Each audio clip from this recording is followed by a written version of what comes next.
안녕하세요. AI가 알려주는 오늘의 세계사입니다. 오늘은 2월 9일입니다. 역사 속 오늘은 어떤 일들이 있었을까요?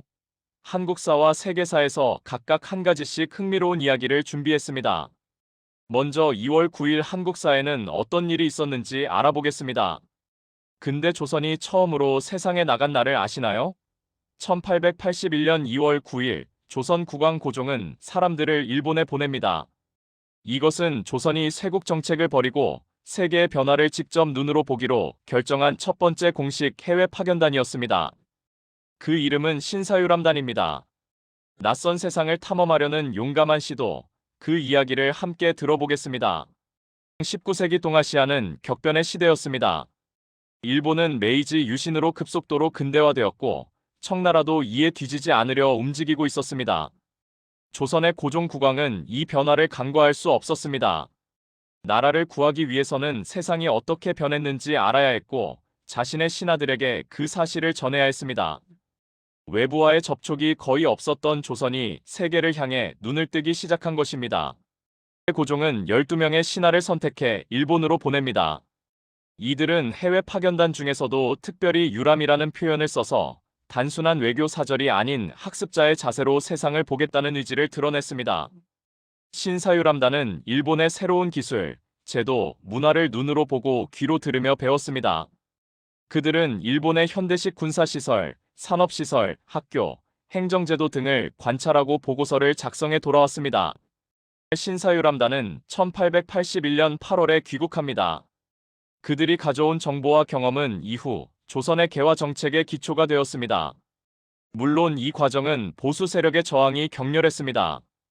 전통을 지키려는 세력은 이런 개방 정책을 반발했고, 이는 동학농민운동이나 갑오개혁 같은 역사적 사건들로 이어집니다. 하지만 고종의 결단은 조선이 쇄국의 벽을 넘어 세계와 마주보는 첫걸음이었던 것입니다.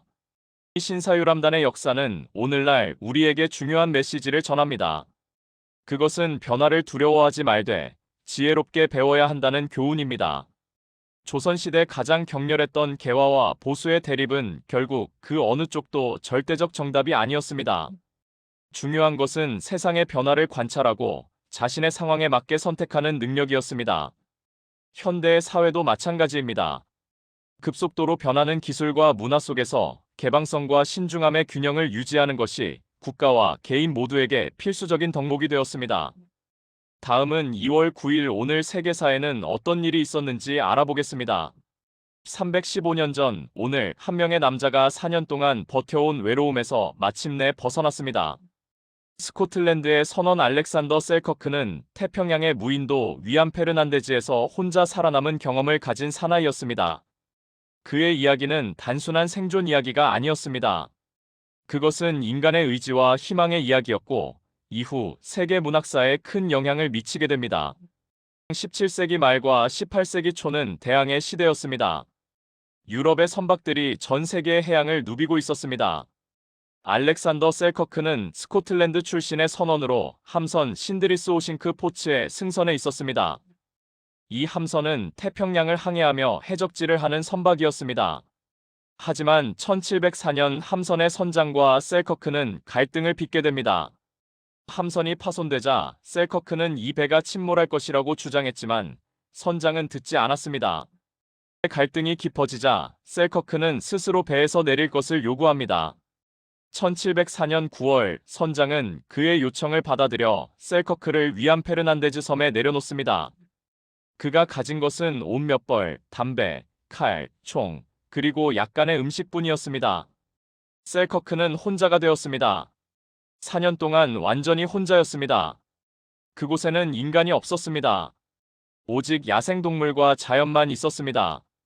그는 염소를 사냥하여 생존했고 나무로 오두막을 지었으며 매일 같은 하늘을 보며 구조의 희망을 잃지 않았습니다. 1709년 2월 9일 극적인 순간이 옵니다. 영국 함선 듀크호와 더치 SO가 섬에 상륙합니다. 함선의 선원들은 산 위에서 불을 피우는 한 명의 인간을 발견합니다. 그것이 셀커크였습니다. 4년 4개월 후 그는 마침내 인간의 세계로 돌아왔습니다. 그의 귀환은 당시로서는 큰 뉴스였습니다. 이후 영국의 유명한 저널리스트 데니얼 디포는 셀커크의 이야기에 영감을 받아 로빈슨 크루소라는 소설을 썼습니다. 이 소설은 세계 문학 사상 가장 위대한 작품 중 하나가 되었습니다.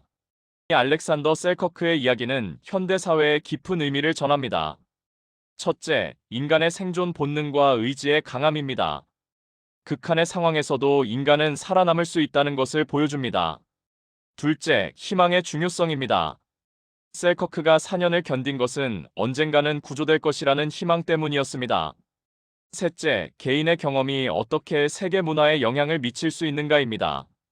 하나의 실제 이야기가 문학 작품이 되어 수백 년이 지난 지금도 수백만 명에게 영감을 주고 있습니다.